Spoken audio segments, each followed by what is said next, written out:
Alex, who is 36 years old and male, was my college sweetheart. He had those dreamy eyes and a strong, buff physique, and he used to enjoy playfully carrying me around to tease me. We tied the knot in a charming church ceremony and spent a wonderful 10 years together. Our relationship was the talk of the town, and our friends envied us. As a 36-year-old female, I cherished Alex with all my heart, envisioning a future where we'd grow old together, hand in hand. Alex proved to be an exceptional husband. He consistently showed unwavering dedication to our marriage and family. His loyalty, faithfulness, and reliability were unmatched, and he effortlessly placed my needs and happiness at the forefront. He treated me with respect, kindness, and empathy, making sure I always felt loved and valued. He had a keen ear for my concerns and readily offered his assistance whenever needed. Alex wholeheartedly supported my goals and dreams, offering guidance and help whenever I sought it. He was patient and understanding, making a genuine effort to see things from my perspective. Honesty was his policy, and he maintained open and transparent communication. He didn't keep secrets or withhold important information from me, valuing candid discussions. I took great pride in my choice of husband, appreciating his steadfastness, although a little extra excitement in the bedroom wouldn't have hurt. One day, I crossed paths with a guy named Ethan, a 22-year-old man, at a business conference.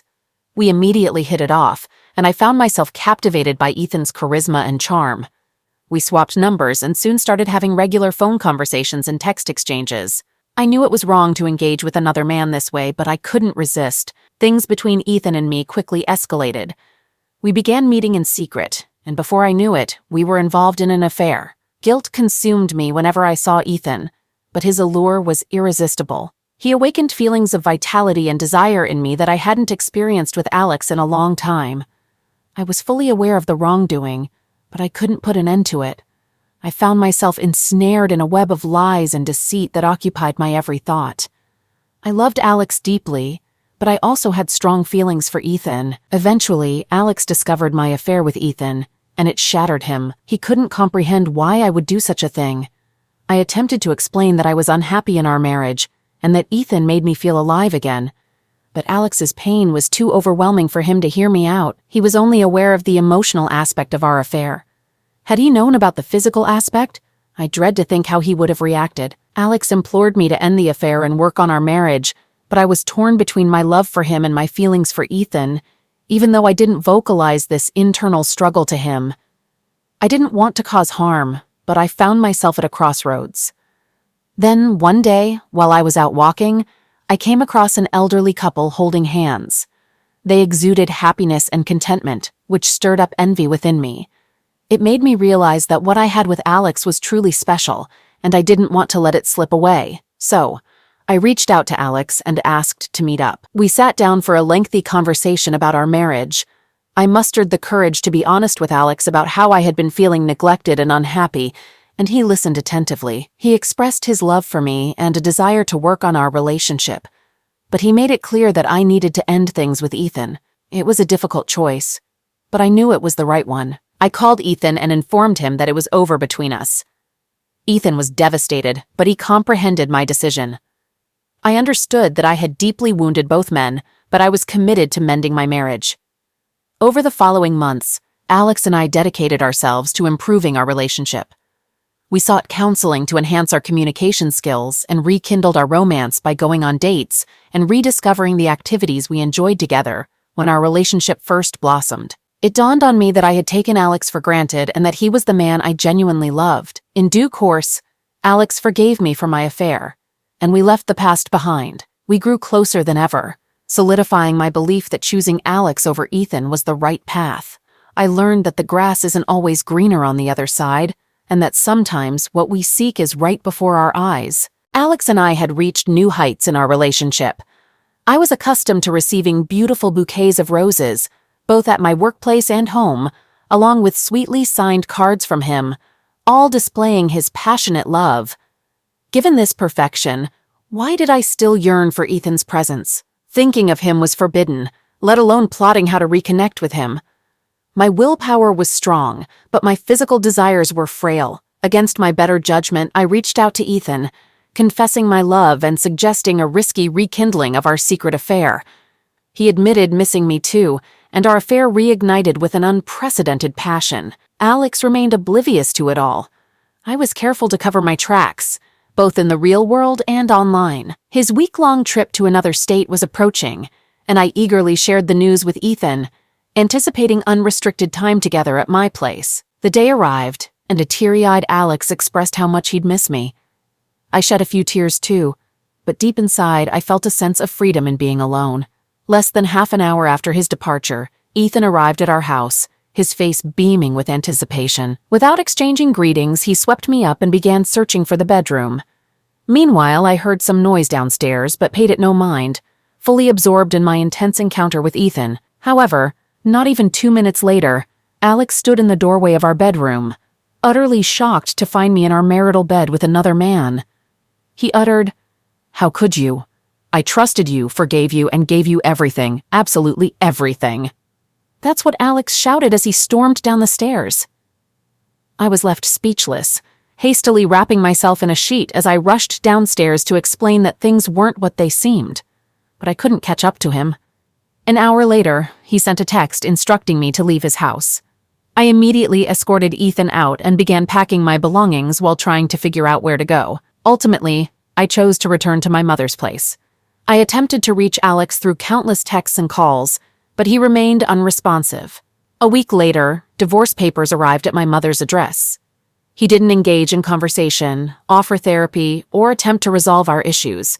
Instead, he swiftly pursued a divorce, leaving me to question how much I ever truly mattered to him. To compound the situation, my mother had insisted on a prenuptial agreement, so assets and income acquired during our marriage were held under each other's names. This meant Alex received 80% of our properties, given his significantly higher income. I was left with nearly nothing to my name and no place to call home. I couldn't even claim child support because, despite our numerous efforts, we hadn't been able to conceive. Surviving under these circumstances seemed daunting, and life felt incredibly unjust. All right, that was a fun story. Now let's move on to another exciting one. Stay tuned, and let's dive in. My wife is 45 years old, and I'm 51. We've been married for a quarter century, residing in the Midwest and making a living as farmers. Our family consists of 2 children, an 18-year-old daughter who recently started college and a son who sadly passed away 5 years ago. He would have turned 20 if he were still with us. My journey with my wife began when I began working for her grandparents, fellow farmers who primarily focused on cattle raising and cultivating crops like corn and wheat. Given her parents' separation, she found more happiness living with her grandparents rather than her parents. When she reached 18, she made the choice to move in with her grandparents and contribute to their farm.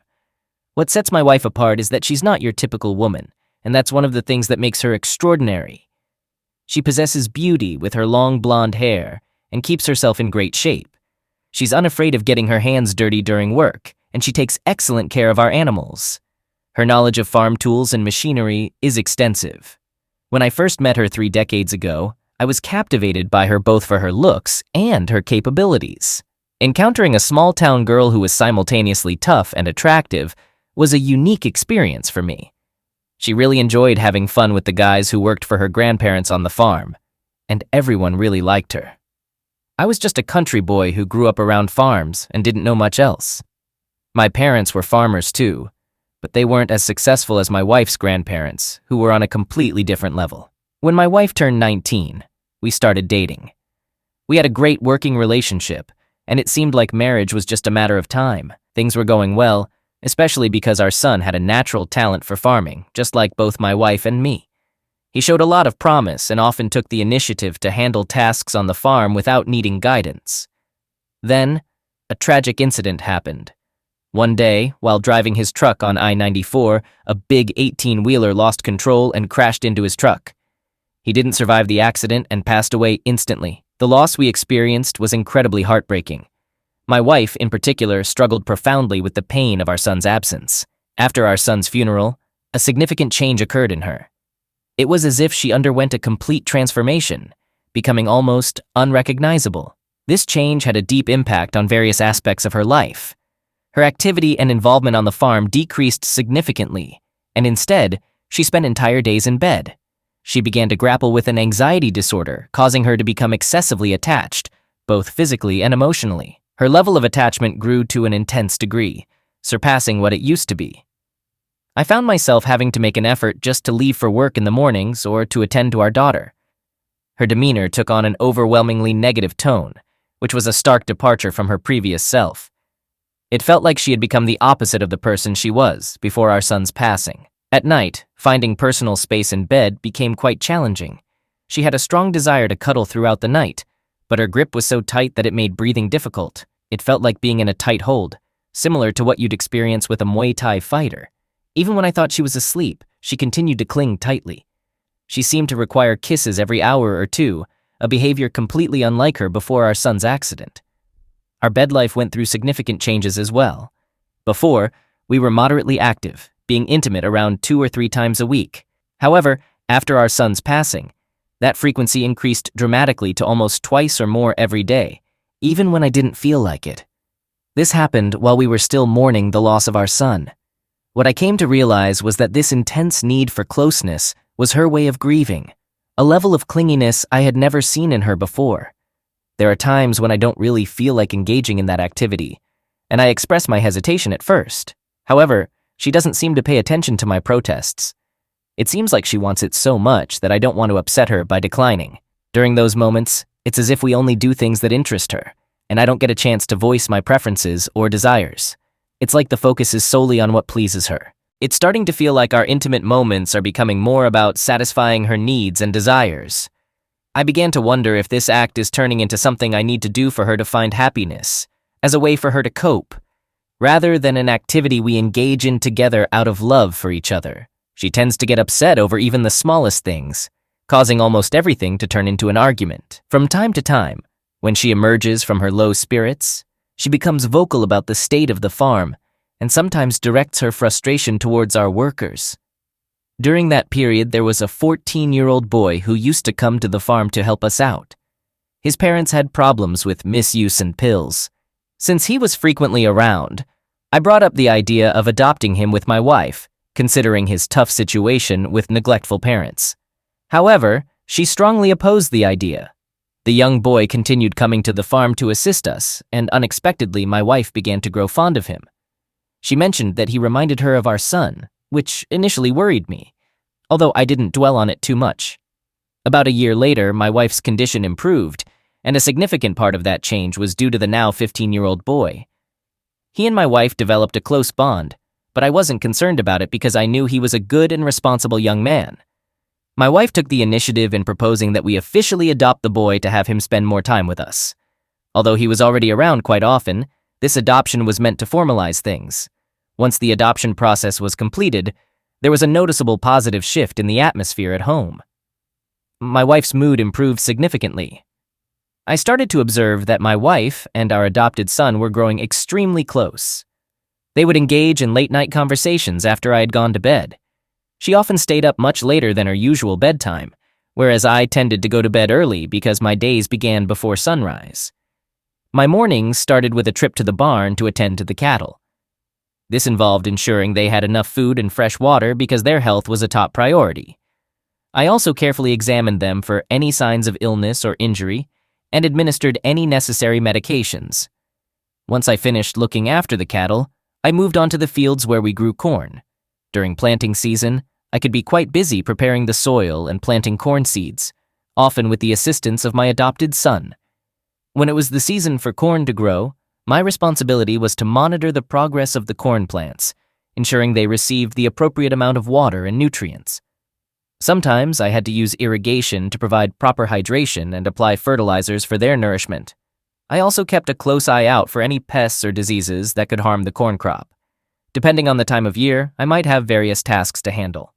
For instance, during harvest time, my adopted son and I, along with some hired hands who were usually close friends of mine, had to oversee the process of gathering the corn using specialized machinery like combine harvesters to efficiently collect the ripe corn ears. After collecting the corn, my responsibility extends to ensuring it's properly stored and transported to various destinations as needed, such as for animal feed or sale. Initially, I wasn't concerned about the close relationship between my wife and adopted son, especially since my daughter also spent time with them. 2 years after our son's tragic passing, life appeared to be slowly returning to normal. Despite the loss, our son's memory remained alive in my heart, a constant presence in my daily life. Strangely, my wife seemed to have coped in a peculiar manner by developing an unusually strong bond with our adopted son. They would often share hugs and watch TV together under a blanket. Over time, this became a common sight that didn't strike me as unusual. Our intimate life underwent significant changes, dwindling to about once every 2 weeks. It didn't concern me too much, as I felt I was getting too old for frequent bedroom activities. After a long day at work, I often lacked the energy for it. Both my adopted son and I dedicated a substantial part of our days to tending to the cattle and managing the cornfields. However, there were also administrative tasks handled by my wife and daughter, such as keeping track of expenses, maintaining records for both the cattle and the corn, and managing paperwork related to regulations or sales. There was one particular day that aroused my suspicion about my wife's interactions with our adopted son. It happened when I couldn't locate my adopted son, and I began searching for him. We had a separate barn area that housed our office, where my wife spent most of her time. I walked in the direction of the office door, as I had a hunch that my adopted son might be inside. Just outside the door, I noticed his dirty shoes, indicating he was likely indoors. The office door had a faulty locking mechanism, preventing it from being locked from the inside. Upon opening the office door, it appeared that I had unexpectedly walked in on something involving my wife and our adopted son. There was a fleeting moment when their expressions conveyed that they were caught off guard. However, at that time, I didn't entertain the possibility of what I thought I had glimpsed. Fast forward 3 years, and our daughter turned 18, heading off to college. This meant that at home, it was primarily just me, our adopted son, and my wife. During the harvest season, we had additional hands assisting on the farm. After a long day's work like that, it was customary for us to visit a bar for some drinks. However, since my adopted son was not yet 19 and below the legal drinking age, he would typically head inside the house early. As the day was coming to an end, I instructed the other workers to go on without me, explaining that I needed to complete a few remaining tasks. I wished to perform a final check on the cattle to ensure they were settled for the night.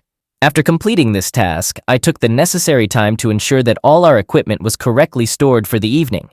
Strangely, I felt compelled to go to the office and inform my wife that I was preparing to depart. This was rather out of character for me, given that it had become our established routine to go out after a hectic day of harvesting. As I turned the doorknob and swung open the door, I could already feel a sense of unease settling in my stomach. I experienced a strange feeling as if something was amiss. When the door opened, I was overwhelmed by a sudden and powerful surge of emotions. It was as though time had slowed down, giving me the opportunity to observe every aspect of the scene that was unfolding in front of me. There, in the midst of it all, was my wife, the person I had always held the greatest trust in, on her knees performing BJ on our adopted son. My heart raced within my chest as shock and disbelief washed over me like an unexpected wave. My mind struggled to comprehend what I was witnessing, and I was suddenly overwhelmed by a mix of anger, hurt, and a profound sense of betrayal. These emotions swirled together, leaving me feeling almost numb. I couldn't control myself. My hands clenched into fists, and I took deep, heavy breaths. It was as if a surge of energy coursed through me, making me feel somewhat dizzy. For a moment, it felt like I was suspended in time, disconnected from my surroundings. The room seemed hazy at the edges, my focus narrowed to the distressing scene before me. I had an initial urge to shout, to demand an explanation, and to release the turmoil inside me. Yet, there was another part of me that wanted to avert my gaze, to deny what my eyes were witnessing, and to cling to the hope that it wasn't real. As the seconds ticked by, it became evident that I couldn't evade confronting the unfolding situation. Understanding washed over me forcefully, snapping me out of my initial state of shock and propelling me into a more determined frame of mind. Tears welled up in my eyes, a mixture of sadness and frustration ready to spill over. My voice trembled as I mustered the courage to speak, my question carrying a sense of openness and vulnerability I hadn't felt in a long time. What's happening? My adopted son couldn't meet my gaze directly. Guilt and surprise played across his face. My wife shifted her attention toward me, her eyes revealing shame, regret, and an unusual hint of defiance. A heavy silence hung in the air, broken only by the irregular rhythm of my own breaths. In that moment, it hit me like a ton of bricks. Everything had changed. The solid foundation of trust upon which our relationship rested had crumbled, and there was no way to undo it. Betrayal seemed to emanate from both my wife and my adopted son. Anger surged through me as I grabbed him by the neck and forcibly removed him from the room, my wife's screams echoing in my ears as she tried to intervene. My rage was so intense that I had a strong urge to harm him, but I managed to restrain myself. I sternly warned him that if he ever set foot in our house again, there would be consequences. Having said that, I turned away and left behind a whirlwind of intense pain and confusion. In the midst of this overwhelming emotional turmoil, I headed to the bar to be in the company of my friends, hoping to temporarily forget the shocking scene I had just witnessed. At that moment, I had no desire to be alone, even though it was challenging not to dwell on what had transpired. The weight of the situation felt crushing, and the intensity of my emotions was almost too much to bear. At the bar, I attempted to drown out my thoughts, but they proved difficult to escape entirely. The sheer magnitude of it all was simply too immense. The recurring question that echoed in my mind was how long this had been happening. We had adopted him at the age of 14, and he was nearly 19 when I uncovered the truth. But it was impossible to determine the exact duration. Eventually, the noise in my head became overwhelmingly loud, prompting me to decide to head home early.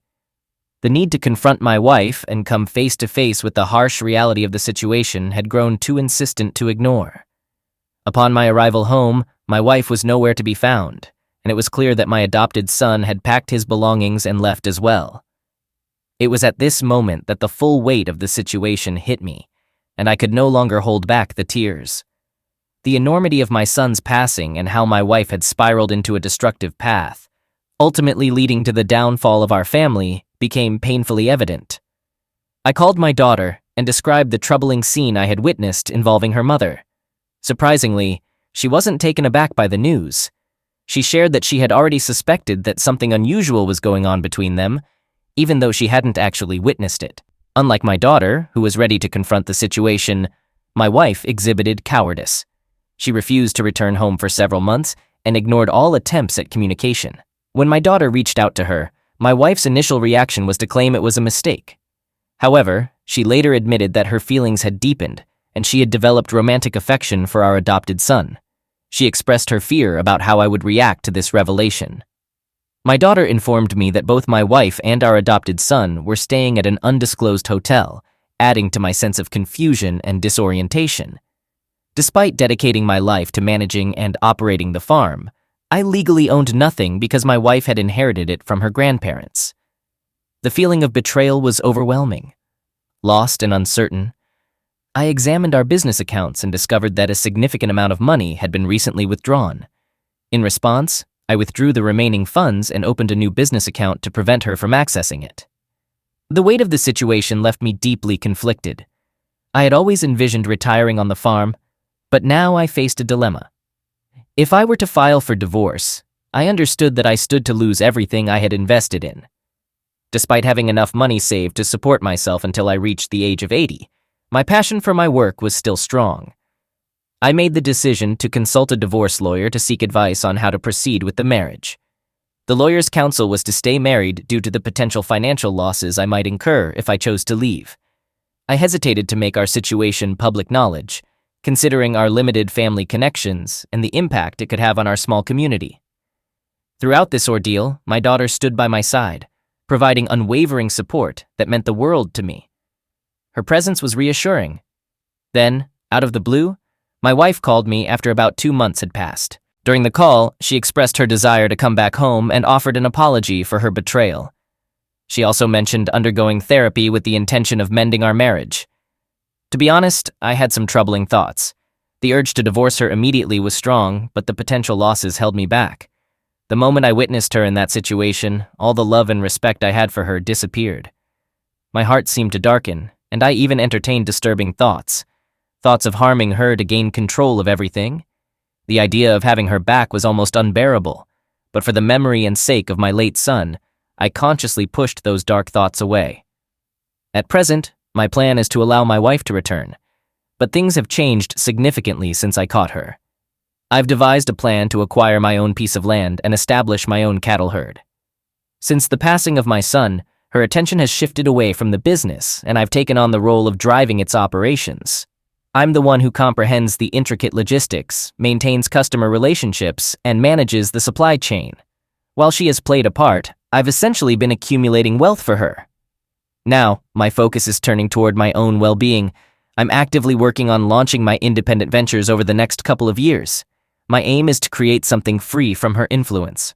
Ultimately, I'm preparing myself for the possibility of divorce by that time, if she is still alive. This decision revolves around my own future and finding a way to move forward independently. So, folks, what's your opinion on this? Do you believe this gentleman should compromise his dignity to retain his farm, or should he contemplate divorce, risking the loss of everything? Hello? My life is in complete disarray, and I have no one to turn to for help except you, fellow internet users. Let me provide you with some context. Just over a month ago, my husband Troy, 31 years old, decided to host a wine and dine event with our circle of friends to mark our 3rd anniversary. I wasn't entirely convinced it was a good idea, but he was determined to throw a party to celebrate us. It might sound peculiar, but at that moment, all I could think about was whether his best friend would attend. During a previous night when we were all out together, he kept giving me suggestive glances while dancing at the club. He even signaled for me to join him on the dance floor while Troy was in the restroom dealing with a stomachache. I did decline his dance invitation, but we had all consumed a bit too much alcohol, and he appeared quite attractive with his shirt unbuttoned all the way down. In that instant, I felt a shift in our relationship. I wasn't sure how I would feel when I saw him at the party. I hadn't encountered him since that night, and a few weeks had passed. I wanted to address the moments that had transpired between us and move past them, I guess. A little background. Troy's best friend, Mitch, 34 years old, has been friends with him for 20 years, and I've known Mitch for as long as I've known Troy. However, for the first 2 years of my relationship with my husband, Mitch and I were just platonic friends. But after we got married, it seemed like Mitch was afraid of losing his best friend to marriage. He started accompanying us on almost all our trips and frequently brought along various women since he didn't want to commit to one. My feelings for him remained strictly as a friend, but everything changed after that night at the club. On that particular evening, Troy made a heartfelt toast expressing his love for me and his excitement about having children together.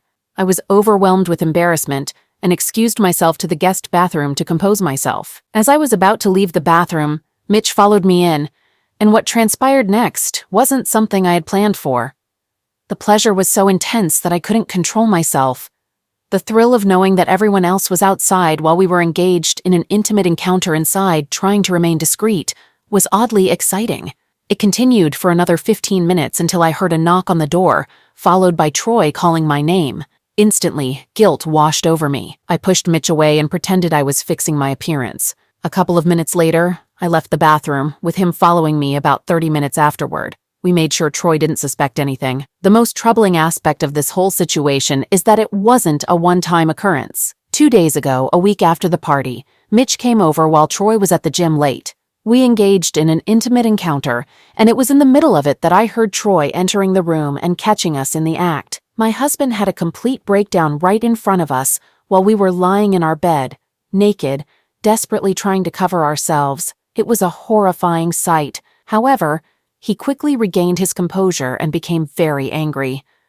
Troy physically confronted Mitch and forcefully ejected him from the house at 1 a.m., completely nude, in the freezing -5 degrees weather.